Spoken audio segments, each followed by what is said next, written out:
හොඳයි object manipulation අපි දැන් බලන්න යන්නේ ඔබ්ජෙක්ට් එකක් කොහොමද මැනිපියුලේට් කරගන්නේ කියලා.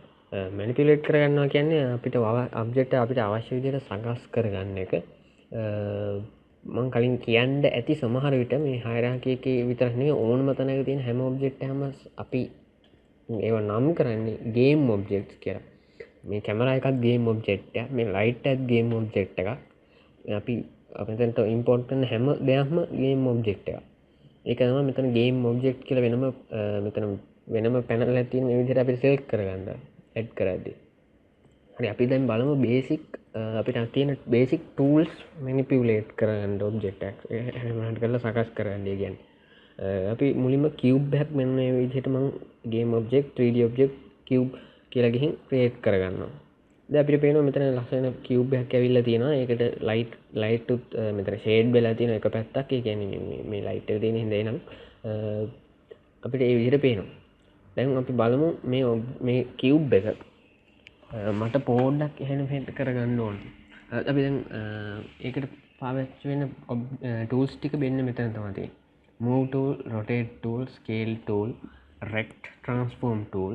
එහෙම නැත්නම් move, rotate, selected objects කියලා කියන්නේ ඒ ඔක්කොම එකට තියෙන tool එකක්. ඒ කියන්නේ අපිට visually අපි පෙනුමින් මේක අපි එහෙට මෙහෙට කරන්න යනවා නම් මෙන්න හිතලා නැත්නම් අපිට පුළුවන් මෙන්න මෙහෙම අංක වලින් උත් කරන්න. බින්දුව කියන්නේ ඔරිජින් එක. ඒ කියන්නේ මෙතන පටන් ගන්න තැන. ඒ කියන්නේ අපි graph එකක් ගත්තොත් ප්‍රස්ථාරයක බින්දුව කියන තැන තමයි මෙන්න මෙතන තියෙන්නේ. මේක 3D ප්‍රස්ථාරයක් විදිහට තමයි සලකන්නේ අපි මේ 3D world එක. කොහොමද වෙන මේ game object වෙන මේ cube එක මට පුළුවන් වෙන මේ move tool එකෙන් එහෙම උඩට ඒ කියන්නේ y x axis එකේ z axis එකේ මේ විදිහටත් move කරන්න. ඒකට අපිට පෙනුමින් මේ විදිහට හිතලා කර හැකි නැත්නම් මෙන්න මේ විදිහට අංක වලින් කර හැකි කලින් කිව්වා වගේ. මෙන්න මේ විදිහට y z axis දෙකේ විතරක් move කරන්න පුළුවන් මෙන්න මේ කොටුවෙන්. ඒතර මේ කොටුවෙන් පුළුවන් මට හිතෙන්නේ x z axis දෙකෙන් විතරක් කරන්න පුළුවන්. මේකෙන් පුළුවන් x y axis දෙකේ විතරක් move කරන්න. අන්න ඒවා අපිට හිතලම හිතාගත්ත හැකි ඔය කොහොමද කියලා මම ආපහු මේක බින්දුවට යනවා. දැන් අපි බලමු ඊළඟට තියෙන tool එක තමයි rotate tool එක. E පාවිච්චි කරලා අපිට rotate tool එකෙන් rotate කර හැකි යම් දෙයක්. මෙන්න මේ විදිහට තමයි rotation සිද්ධ වෙන්නේ. අපි rotate කරන වාර ගණන අනුව මෙන්න මේ කහ පාට වීම වැඩි වෙනවා. ඒ කියන්නේ දැන් අපි spins ඒ කියන්නේ වට 3ක් යවුවොත් මෙන්න මේ විදිහට තද කහ වෙනවා. 4ක් යවුවොත් ඊටත් වැඩි තද වෙනවා. අන්න එහෙම තමයි වෙන්නේ. මෙතන අපිට පේනවා මේ තමයි angle එක. දැන් මට අංශක 45කට මේක rotate කරන්න ඕන. මම මෙතන y axis එකේ 45 කියලා දානවා. ඒ කියන්නේ y axis කියන්නේ මෙන්න මෙහෙමයි. අපි මේක y axis කියලා ගත්තොත් මේක තමයි y axis එක. මෙතන අපිට පෙන්නන axis කියන්නේ මොනවද කියලා. axes මොනවද අපි දැන් ඉන්න තැනට අනුව කියලා මෙන්න මෙතන පෙන්නනවා. ඒ axis එක වටේට තමයි කැරකෙන්නේ. මෙන්න මේක වටේට තමයි කැරකෙන්නේ මෙන්න මේ විදිහට. මෙන්න මෙහෙම. ඒක තමයි y axis එකේ කැරකෙනවා කියන්නේ. මේ එතකොට x axis එකේ කැරකෙනවා කියන්නේ. එතකොට මේ නැගතුම් කියනවා නම් තුනේම කැරකෙනවා. මේ විදිහට කරොත් ඒ z axis එකෙත් කැරකෙන්න පුළුවන් මෙන්න මේ විදිහට.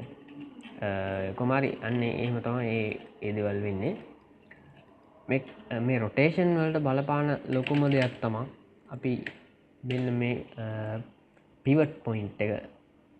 දැන් අපි pivot point එක කියලා දාලා තියෙන්නේ මැද කොහොමද pivot point එක කියන්නේ අපි දොරේ pivot point එක තමයි අර මේ දොරේ සරණ නිරු වගේ අන්නේ ඒ සෙට් එක. කොමාරි අන්න ඒ විදිහට තමයි සාමාන්‍ය pivot එකක් කියලා කියන්නේ. center එක කියන්නේ දැන් දොර මැද ඉඳන් නෙවෙයි නැරෙන්නේ. අන්න ඒ වගේ දොරේ අගට තමයි ඒක hinge වෙලා තියෙන්නේ. අන්න ඒ වගේ දෙයක් තමයි pivot point එක කියන්නේ. දැන් මෙතන තව තියෙනවා local global transformation. ඒ කියන්නේ දැන් මම මෙහෙම rotate කරොත් මෙච්චර මම x එකේ 32ක් අංශක rotate කරලා තියෙනවා. දැන් මම මේ විදිහට move කරන්න ගියොත් දැන් මට මෙන්න මෙතෙන් මේ හරියට ගන්න ඕන මේක. එතකොට මෙතෙන්ට අරන් මෙතෙන්ට ගන්න වෙනවා ආපහු. අපි local කරලා ගත්තොත් වෙන්න මේ විදිහට අපිට පුළුවන් local අපිට දැන් ඒ කියන්නේ මේක relativity තියෙන්නේ මෙතන. ඒ කියන්නේ මෙයාට උඩ කියලා තියෙන්නේ මෙන්න මේ පැත්ත. ඒ සාමාන්‍ය දෙයකට උඩ කියලා දැන් මේකටත් එහෙම නෙවෙයි. දැන් අපි බිඳුවේ ඉන්න කෙනෙක්ට උඩ කියලා කියන්නේ මෙන්න මෙහෙම. අන්න ඒ විදිහට තමයි ලෝකල් එකෙන් වැඩ කරන්නේ. හරි කොහොම හරි මූව් කරන්න හැමයි. ඊළඟ ටූල් එක තමයි ස්කේල් R. R තමයි ඒකේ තියෙන ෂෝට් කට් එක. මෙන්න මේ විදිහට ස්කේල් වැඩි කර හැකි. අපිට ඕන නම් එක ඇක්සිස් එක විතරක් ස්කේල් කර හැකි. මෙන්න මේ විදිහට. ඒක තමයි බේසික් ටූල්ස් ටික ඔයගොල්ලන්ට තේරෙනවා. ඊළඟට තියෙන රෙක් ට්‍රාන්ස්ෆෝම් සාමාන්‍යයෙන් පාවිච්චි වෙන්නේ 2D දේවල් වලට. දැන් අපිට පේනවා මෙතනත් මේක පිවට් එක විතරයි මේ විදිහට මෙහෙම වෙන්නේ. 2D දේවල් වලට විතරයි සාමාන්‍යයෙන් අපි රෙක් ට්‍රාන්ස්ෆෝම් පාවිච්චි කරන්නේ. ඊළඟට තියෙනවා ඔක්කොම එකට තියෙන මෙන්න මේ විදිහට විෂුවල් ට්‍රාන්ස්ෆෝම් මොඩ් එකක්.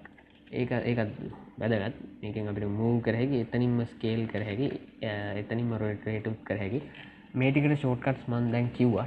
W move, E rotate, R scale, T rect transform, Y තමා මේ ඔක්කොම තියෙන ට්‍රාන්ස්ෆෝමේෂන් එක. අර Q පාවිච්චි කරොත් අපිට ඕන මෙන්න මේ විදිහට ආපහු පෑන් එකට ආව හැකි. ඒකත් පාවිච්චි කරනවට වඩා ලේසි. මිඩ් මවුස් බටන් එක කියන්නේ මැද මවුස් බටන් එක ඔබාන මෙන්න මේ විදිහට එහෙමයට කරන්න පුළුවන්. ඒක ලේසි ඔක්කොටම වැඩිය. ඕක තමයි බේසික් මැනිපියුලේෂන් කරන්න පුළුවන් විදිහවල් ටික.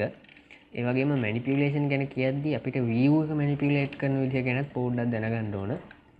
අපිට පුළුවන් මෙන්න මෙහෙම මේ සයිඩ්ස් වලින් එකක් එබුවෙන් පස්සේ ඒ සයිඩ් වලට ගිහින් බලන්න පුළුවන්. ඒ කියන්නේ y z ගිහම z axis එකේ ඉඳන් අපි බලන විදිහට දෙන්නේ x කිව්වහම මේ විදිහට. අන්න එහෙම. ආයෙත් තවත් තියෙන දෙයක් මෙන්න මෙතන මේ මැද එක එබුවහම අපිට ප්‍රොජෙක්ෂන් එක මාරු වෙනවා ඕටෝග්‍රැෆික් වලට. දැන් අපිට පේනවා මෙතන අපි ඉන්නේ පර්ස්පෙක්ටිව් එකේ. ඕටෝග්‍රැෆික් කියන එකේ z axis එක සලකන්නේ නැහැ. ඒ කියන්නේ මේ ඩෙප්ත් කියලා දෙයක් පේන්නේ නැහැ. ඒ කියන්නේ දුරට යනවයි කියලා වැඩි දෙයක් පේන්නේ නැහැ. එහෙම ගේම් අපි දැකලා තියෙනවා. එහෙම ගේම් ටිකක් තමයි මම දැන් ස්ක්‍රීන් එකේ පෙන්නන්නම් ඕන. ඒ විදිහට අපිට 2D ගේම්, ඒ කියන්නේ මොබයිල් ගේම් වල තමයි වැඩි හරියක් එහෙම තියෙන්නේ. ඒ විදිහටත් අපිට view එක මැනිපියුලේට් කර හැකි. මෙන්න මේ කැමරා එකට ගිහින් අපිට ප්‍රොජෙක්ෂන් එක ඕටෝග්‍රැෆික් කියලා දැම්මම ඒක ඕටෝග්‍රැෆික් ප්‍රොජෙක්ෂන් එකක් විදිහට හැදිලා තියෙන්නේ. ඕටෝග්‍රැෆික් කියන එක ඒක වෙනම සංකල්පයක්. ඒක වෙනමම තේරුම් ගන්න ඕන පස්සේ කාලෙක. ඒක දැන් තමයි තේරෙලා ඇති සමහර කට්ටියට. ඒ කියන්නේ මේ කොහොමරි වෙන්නේ දුර පේන එක නැති වෙන එක විතරයි වෙන්නේ. දැන් මෙතන අපිට පේනවා මේ හරිය පොඩ්ඩක් දුරයි කියලා. ඒත් අපි ඕටෝග්‍රැෆික් ගියාම ඔක්කොම එකම දුරින් තියෙන විදිහට තමයි පේන්නේ ඔක්කොම vertices. කොහොම හරි ඒව තමයි බේසික් මැනිපියුලේෂන් කරන්න පුළුවන් විදිහවල් Unity engine එක ඇතුළේදීම. අපි සාමාන්‍ය මැනිපියුලේෂන් වැඩිහිටියක් කරන්නේ වෙන 3D ප්‍රෝග්‍රෑම් එකක් නේ Blender වගේ. ඒත් අපිට මේක ඇතුළේදීත් අපිට රිසර්ච් කරන්න පුළුවන්. රිසර්ච් කරන්න පුළුවන්, මූව් කරන්න පුළුවන්. ඒක අනිවාර්යෙන් කරන්න පුළුවන් වෙන්න ඕන. කොහොම හරි කරන්නේ මේ විදිහට තමයි අපි ඊළඟ වීඩියෝ